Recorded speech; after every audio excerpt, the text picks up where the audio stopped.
வணக்கம். இது தமிழ் வலசை. நான் முத்துலட்சுமி.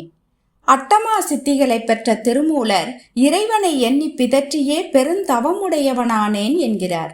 நமக்கும் கூட இறைவனை அடைய உபாயம் கூறுகிறார். பார்க்கலாம். பிதற்று ஒளியேன் பெரியான் அரியானை, பிதற்று ஒளியேன் பிறவா உருவானை, பிதற்று ஒளியேன் எங்கள் பேர் நந்தி தன்னை, பிதற்று ஒளியேன் பெருமைத்தவன் தானே. பொதுவாக கல்லுண்டோர், நோய்வாய்ப்பட்டோர், மதிமயங்கியோர் பிதற்றுவர். அதுபோல் இறைவனிடம் மிகுந்த அன்பு வயப்பட்டமையால் நானும் பிதற்றுகின்றேன் என்கிறார் திருமூலர். இறைவன் உலகில் உள்ள உயிர்களுக்கெல்லாம் பெரியவன். அவன் அரிதானவன். ஒரு தாயின் வயிற்றில் பிறவாமலேயே உருக்கொண்டவன். வினையினால் கருவாய்ப்படாமல் பிறவாத திருமேனி கொண்டவன் அவன். அவன் பெயர் சிவன்.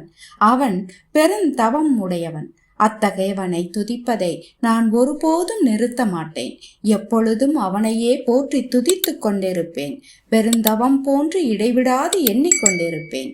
எப்பொழுதும் இறைவனை எண்ணி பிதற்றியே பெருந்தவமுடையவனானேன் என்கிறார் திருமூலர்.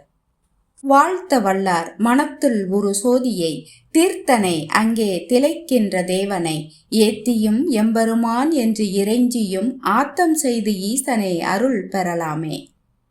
இறைவனின் அருங்குணங்களில் இயன்றவற்றை எடுத்து கூறி வாழ்த்துதற்கு வல்லமை கொண்ட பூர்வ புண்ணியம் உடையவர்களின் மனத்துள் ஞான ஜோதியாக இறைவன் தோன்றுவான்.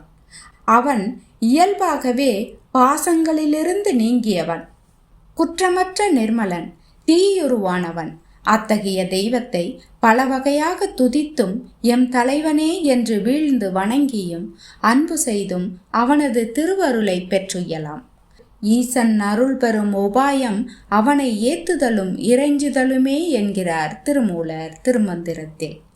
நாமும் இறைவனின் அருட்குணங்களை இடைவிடாது கூறி வாழ்த்தி வணங்கி இறைவனின் அருள் பெறுவோம். தமிழால் இணைந்திருப்போம். நன்றி.